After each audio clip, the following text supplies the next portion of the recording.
चरण शेष है।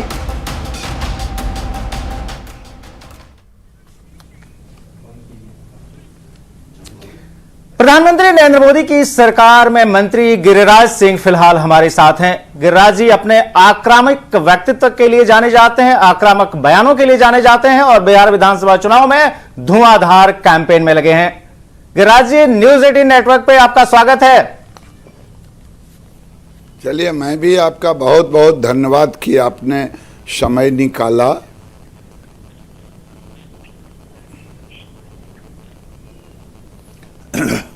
गिरिराज जी, बिहार में विधानसभा के चुनाव हो रहे हैं और आप कैंपेन में जगह जगह जा भी रहे हैं। इसी बीच आपने जो है कल एक बयान दिया जिस पर कि सबकी नजर गई। वो ये था कि अयोध्या तो बस झांकी है, उसके आगे आपने कुछ कहा नहीं।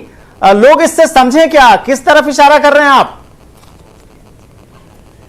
देखिए, आत्मनिर्भर भारत, जब हम बोलते हैं कि आत्मनिर्भर भारत, तो हम तेजस की बात भी करते हैं।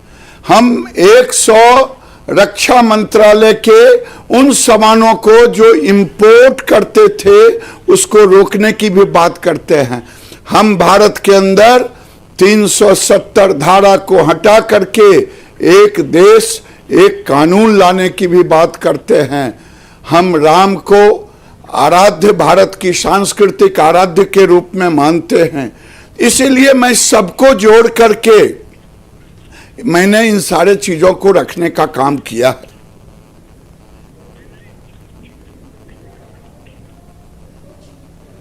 तो आपने कहा कि जो है ये सभी बड़े मुद्दों की आप बात कर रहे थे, उसी में जो है सवाल ये है गिरिराज जी की आर्टिकल 370 को आपने खत्म कर दिया। अयोध्या में राम मंदिर का निर्माण शुरू हो गया। इसके साथ जो तीसरा सबसे महत्वपूर्ण मुद्दा आपकी पार्टी का रहा है पिछले कई वर्षों से, वो है यूनिफॉर्म सिविल कोड। उस पर आप भी काफी वोकल रहे हैं, सुप्रीम कोर्ट बार बार उस पर कहता रहा है। क्या वजह है कि अभी आप यूनिफॉर्म सिविल कोड पर कोई बात नहीं कर रहे हैं? देखिए, देश की जनता को इस चुनाव में केवल ये निर्णय नहीं लेना है कि एक कौन एमपी चीफ मिनिस्टर बनेगा, कौन एमएलए बनेगा। क्या कांग्रेस के नेता कह रहे हैं कि हम सत्ता में आएंगे तो 370 धारा को पहले लाएंगे? विपक्ष उनके साथ खड़ी है।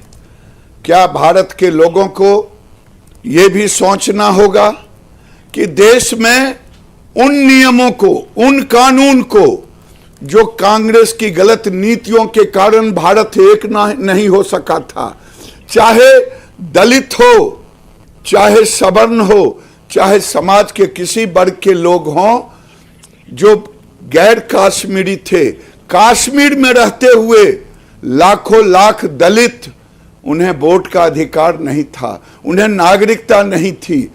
क्या ये कांग्रेस पार्टी क्या मैसेज देना चाहती है? आरजेडी क्या मैसेज देना चाहती है?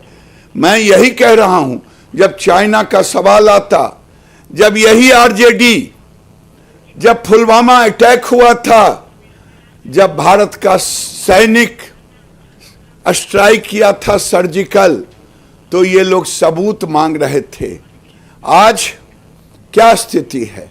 पाकिस्तान के संसद में उनके मंत्री कहते हैं कि अगर अभिनंदन को रिहा नहीं करते तो कुछ भी होता, और ये अब तो मुझे जवाब नहीं देना है।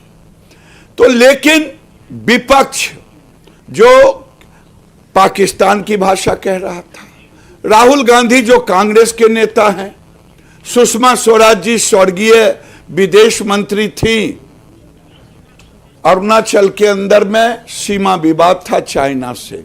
राहुल गांधी सुषमा जी से बात करने के बजाय, देश के विदेश मंत्री से बात करने के बजाय चाइना के एम्बेसी में जाते हैं और उनकी बातों को रखते हैं।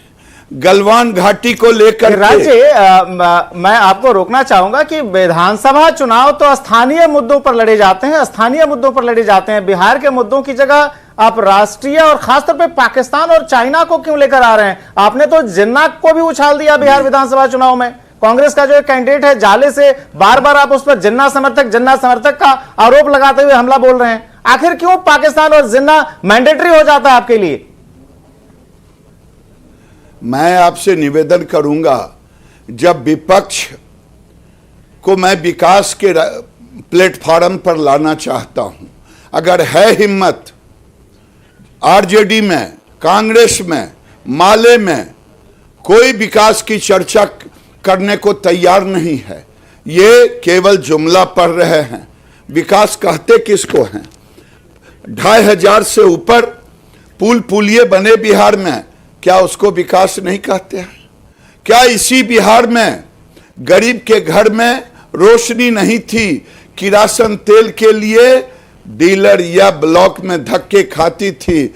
आज गरीब एक स्विच दबाने पर बिजली उनके घर में जलती है, सामान्य लोगों के घर में भी बिजली जलती है, 24 घंटा बिजली होती है। मैं इसी की बात कर रहा हूं कि आप विकास पर ज्यादा समय देने की जगह आप जिन्ना प्रेमी कैंडिडेट की बात क्यों कर रहे हैं? कांग्रेस के कैंडिडेट की आप जो विकास की बात करिए ना, आप जिन्ना प्रेमी कांग्रेस कैंडिडेट की बात बार बार क्यों कर रहे हैं?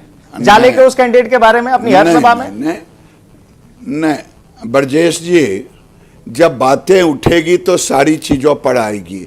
क्या माले पर बात नहीं उठेगी कि 15 साल माले ने क्या किया?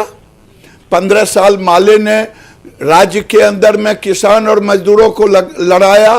15 साल में आरजेडी और माले इन लोगों ने क्या किया? लोगों का जीना हराम कर दिया। कितनी माँ अपने बेटे को खो दिया, कितनी बहन अपने भाई को खो दिया। शाम के बाद कोई घर से नहीं निकलना चाहते थे। क्या इसकी चर्चा नहीं करेंगे? विकास की चर्चा नहीं करेंगे कि सड़कें कितनी बनी? विकास की चर्चा नहीं करेंगे कि आज गरीब के घर में गैस का चूल्हा जल रहा है, सामान्य किसानों के घर में भी गैस का चूल्हा जल रहा है?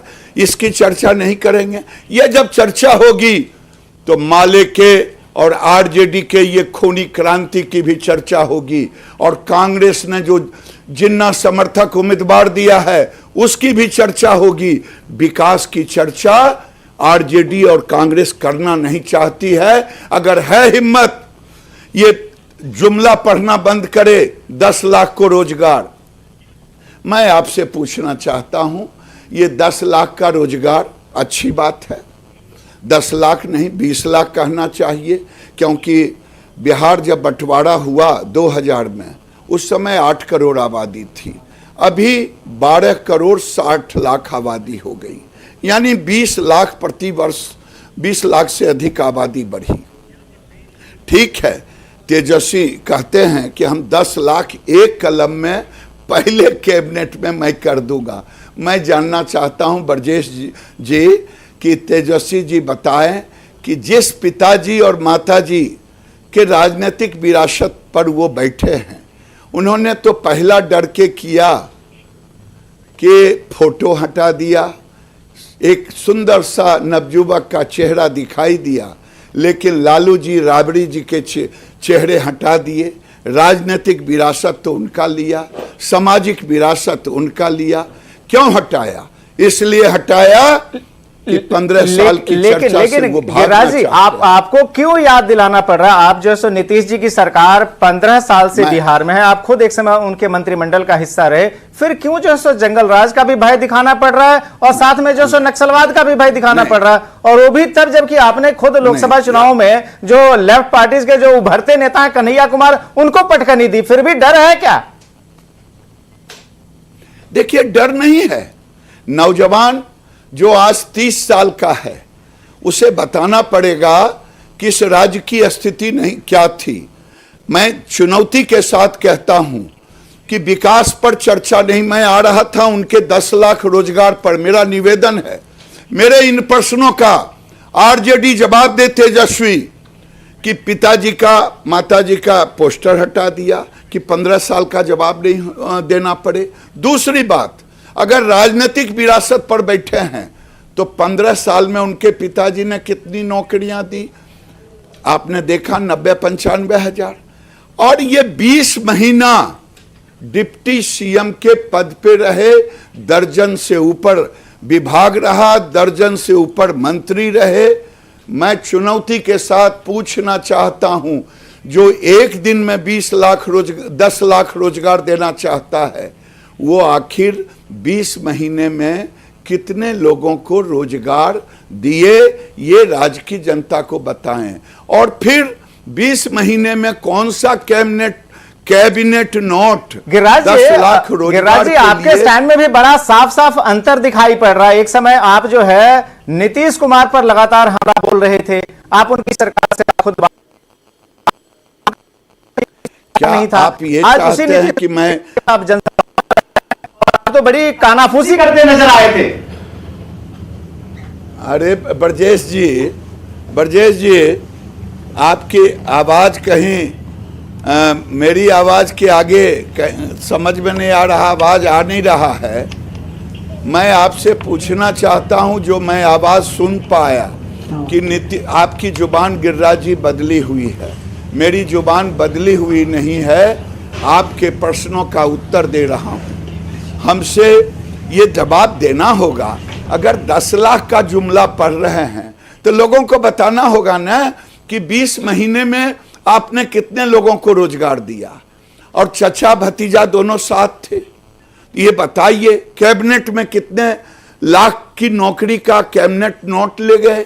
अगर नहीं ले गए तो ये जुमला है, और ये जुमला इस राज्य का नौजवान नहीं बर्दाश्त करेगा। हमसे पूछते हैं कि मोदी ने क्या दिया? मोदी ने तो वो दिया। आपने भतीजे की तो हाँ। बात कर ली, लेकिन चचा के नेतृत्व लेकर आप कर रहे हैं, क्योंकि जो है चचा का आप खुद एक समय काफी विरोध करते रहे हैं। नीतीश कुमार की बात कर रहा हूं, क्या आप पूरे दिल से समर्थन कर रहे हैं उनका? कल तो आप उनके साथ कानाफूसी भी करते नजर आए थे मंच पर, जब प्रधानमंत्री एड्रेस कर रहे थे सभा को। देखिए, वो कानाफूसी नहीं था, वो एक दूसरे से राज्य के विकास की चर्चा थी कि आने वाले दिन में केवल जुमलेबाजी 10 लाख का नहीं होगा, बल्कि आज चमचमाती हुई सड़कें बिहार में, लालू जी के राज में 6 घंटे में कहीं कोई किसी कोने से पटना पहुंच जाए। कहते थे गड्ढा में सड़क है कि सड़क में गड्ढे हैं, उस समय यही था। बिजली नहीं थी, क्या ये याद नहीं दिलाना होगा? रोजगार जुमला बनेगा। आज लालू जी के लोग पूछते हैं कि मोदी जी ने क्या किया? मोदी जी ने 1.25 लाख करोड़ दिया था।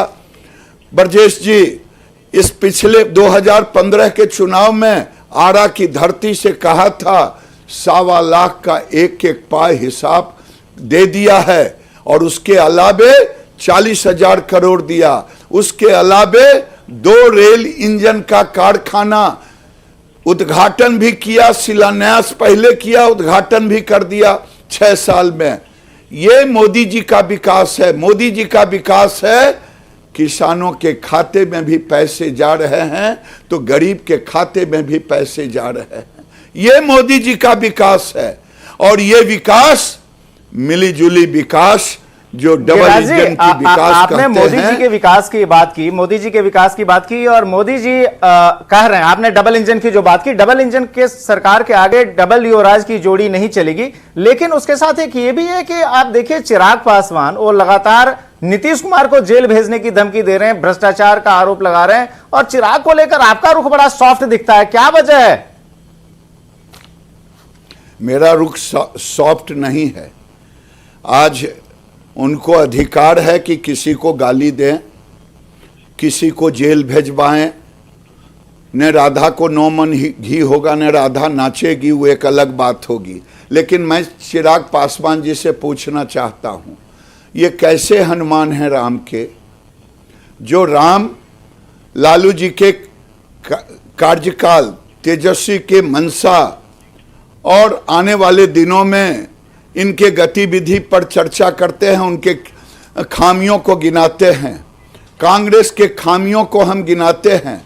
लेकिन चिराग पासवान जेल तो भिजवा रहे हैं नीतीश जी को, जांच कराने की बात तो बोल रहे हैं, लेकिन जो तेजस्वी यादव पर उनकी जुबान क्यों नहीं खुलती? उनकी जुबान कांग्रेस पर क्यों नहीं खुलती? ये राज्य की जनता जानना चाहती है। ये कैसे राम भक्त हनुमान हैं? ये कि हनुमान राम के विरुद्ध जा रहे हैं। राम कहते हैं कि मैंने नीतीश कुमार को नेता माना, वो उनको गाली दे रहे हैं, हम इनके खामियों को गिनाते हैं, उस पर जुबान बंद है। तो मेरा तो साफ है, मेरा सॉफ्ट और हार्ड नहीं है। जो मैं जहां रहता हूं साफ गोई से रहता हूं, और समय आता है तो अपनी सरकार के खिलाफ भी जुबान खोलने में देरी नहीं करता। गिरिराज जी, ये बताइए कि जो है सो तेजस्वी जो कि आरजेडी का कैंपेन संभाल रहे हैं, ओब्वियसली जो है सो उनके सीएम कैंडिडेट भी हैं, वो कह रहे हैं कि एक युवा ही बिहार के युवाओं की समस्याओं को समझ सकता है और उसको एड्रेस कर सकता है। और उसके सामने नीतीश कुमार जो है सो काफी बुजुर्ग हो चले हैं। उनकी रैलियों में भीड़ को भी अलग ढंग से इंटरप्रिटेट किया जा रहा है कि बहुत बड़े जनसमर्थन का की वो निशानी है। आप कैसे देखते हैं, क्या चिंता का सबब है आप लोगों के लिए ये? नहीं, देखिए, हर राजनीतिक दल को भीड़ जमा करने का अपना अपना तरीका है। भीड़ जमा करें, ठीक ही कहा था कि लालू जी के समय में भी भीड़ की कमी नहीं होती थी। मुझे भीड़ पर कुछ प्रतिक्रिया नहीं देनी है, लेकिन ये बताएं, क्या उनका एजेंडा केवल 10 लाख बोल देने से होगा कि सिंचाई पर क्या एजेंडा है? ये 10 लाख पर कैसे कैसे रोजगार देंगे, उस पर उनकी जुबान क्यों नहीं बोलती बंद है? उनकी जुबान लॉ एंड ऑर्डर पर क्यों बंद है? मैं आज कह रहा हूं, एक तो आने वाला नहीं है, 20 महीने में जब ये नीतीश जी के साथ थे, लॉ एंड ऑर्डर को किस ढंग से बर्बाद किया सत्ता की दुहाई दे करके। आरजेडी 20 महीने में ही दिखा दिया था कि अगर फिर हम सत्ता में आए तो बिहार में वही होगा जो पहले होता था। गलियां बिकती थी, सारे शहर बिकते थे, एक एक छत्रप के आगे थे, उससे आगे कुछ नहीं होगा। चुनाव होंगे, लेकिन मेरी जुबान सुन लीजिए, इसे समेट करके रखिएगा। एक तो होने वाला नहीं है, लेकिन 20 महीने की सरकार में जिस ढंग से इन्होंने हिस्सेदारी, इसीलिए तो नीतीश कुमार अंत में उब करके हट गए, और कोई बात नहीं था। ये हर चीज में कि लॉ एंड ऑर्डर को तहस नहस करने में इनका बहुत बड़ा योगदान रहा, और वही फिर ये करना चाहते हैं। लोगों में यही भरोसा दिला रहे हैं अपने वोटरों में कि मैं आऊंगा तो तेरी दुकानदारी चलेगी, मैं आऊंगा तो तुम्हें एक गली का मालिक बना दूंगा, मैं आऊंगा तो तुम्हें एक शहर का मालिक बना दूंगा, जो होते रहा है। क्योंकि ये तेजस्वी भी जब ये बोलते बोलते, आपको याद होगा, इन्होंने 5-7 दिन पहले एक बयान दे दिया। क्या बयान दिया? आज 15 साल में देखें, गरीब अमीर सामाजिक समरसता है, लेकिन तेजस्वी जी ने क्या बयान दिया? वही पिताजी जो बोलते थे काला बाल, गोरा बाल, लाल बाग, भूरा बाल, उसी रास्ते पर जाने की कोशिश किए, लेकिन भूले नहीं। ये ऊपर में भारत में मोदी की सरकार है जो गरीब का बेटा है, आप जो चाय बेचने पर अंतर्राष्ट्रीय मुद्दों पर भी काफी नजर रखते हैं, उन मुद्दों पर भी बोलते हैं। एक मुद्दा जो अभी पूरी दुनिया के लिए जो है उसमें चर्चा हो रही है, जो फ्रांस का मुद्दा है। फ्रांस में जो है वहां पर एक घटना हुई जिसको लेकर फ्रांस के राष्ट्रपति ने बयान दिया, और उसके बाद से देखा जा रहा है कि न सिर्फ इस्लामिक देशों में बल्कि भारत के अंदर भी मुस्लिम जो है बड़ी तादाद में फ्रांस के राष्ट्रपति का विरोध कर रहे हैं, फ्रांसीसी वस्तुओं के बहिष्कार की बात कर रहे हैं। जबकि भारत सरकार, जिस केंद्र की मोदी सरकार में आप मंत्री हैं, वह पूरी तरीके से फ्रांस और फ्रांस के राष्ट्रपति के साथ खड़ी है। यह किस तरह की परिस्थिति है देश में, जहां पर कि भारत सरकार ऑफिशियली उसकी एक पोजीशन है और एक बड़ा तबका है समाज का जो है अलग पोजीशन लेकर बैठा है? इसका भी कोई असर आप देखते हैं बिहार के चुनाव पर? देखिए साहब, इनका रवैया वो है। पहले मैं बता दूं कि फ्रांस के राष्ट्रपति और भारत के प्रधानमंत्री ने जब आतंक के खिलाफ आवाज उठाया था, इजराइल, फ्रांस, अमेरिका, सब भारत के प्रधानमंत्री माननीय नरेंद्र मोदी के साथ खड़े थे।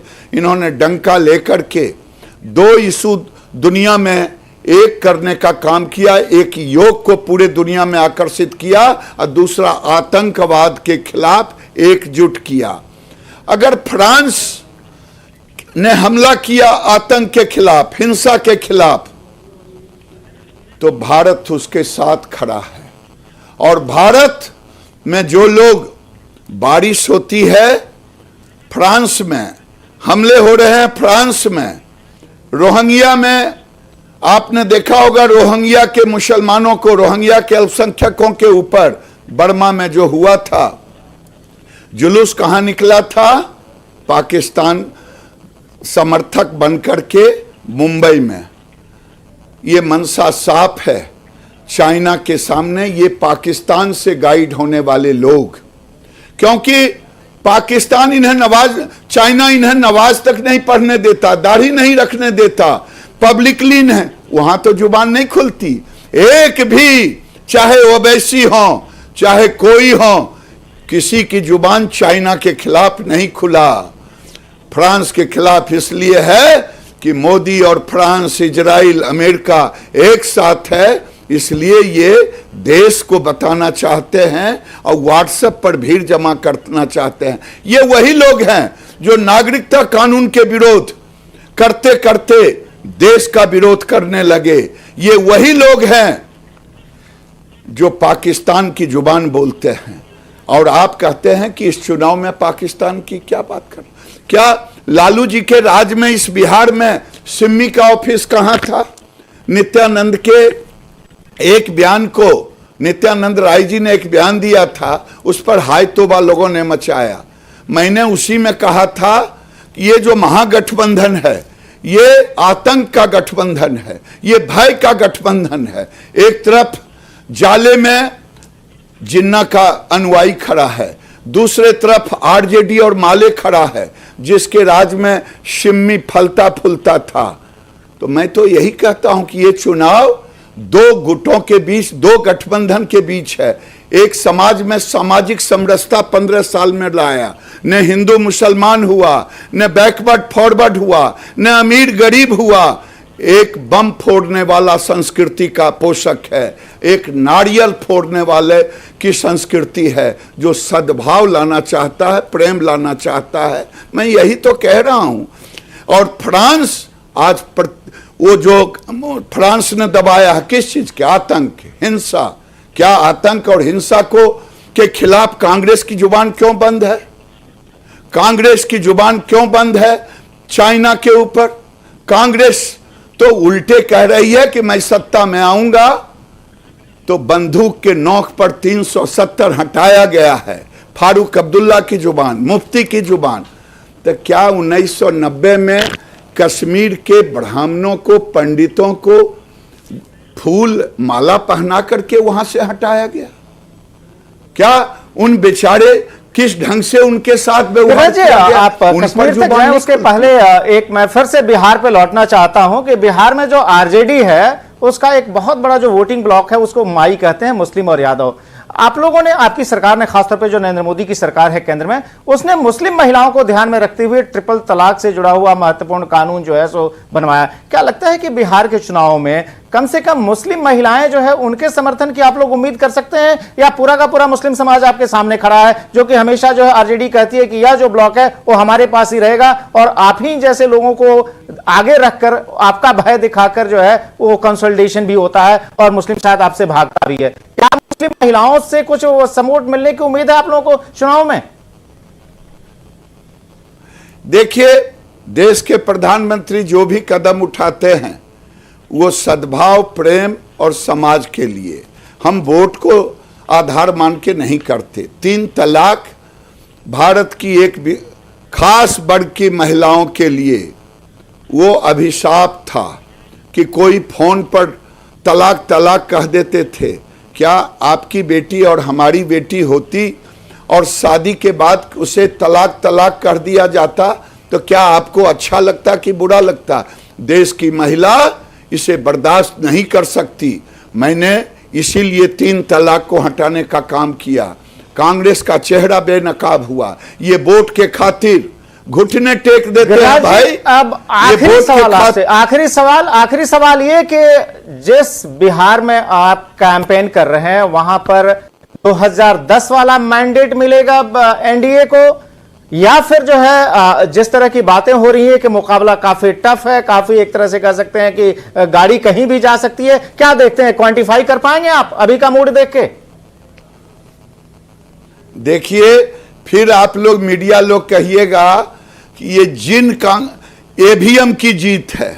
आप ही ये अपोजिशन के लोग शुरू करेंगे कहना कि ईवीएम को बदल दिया मोदी और नीतीश ने मिलके। गरीब की जुबान बंद नहीं कर सकते। अब गया जमाना कि तेल पिलावन, लाठी भाजन और बुथ कब्जा करबन। अब ईवीएम को जो दबाने जाएगा वो एक व्यक्ति दबाने जाएगा और उसका वोट आप देखेंगे एनडीए के पक्ष में आएगा। नरेंद्र मोदी जिसके नेता हैं उनके पक्ष में आएगा और भारी बहुमत से जीतेंगे। फिर ये लोग ईवीएम को गाली देना शुरू करेंगे। मैं आज कह रहा हूं।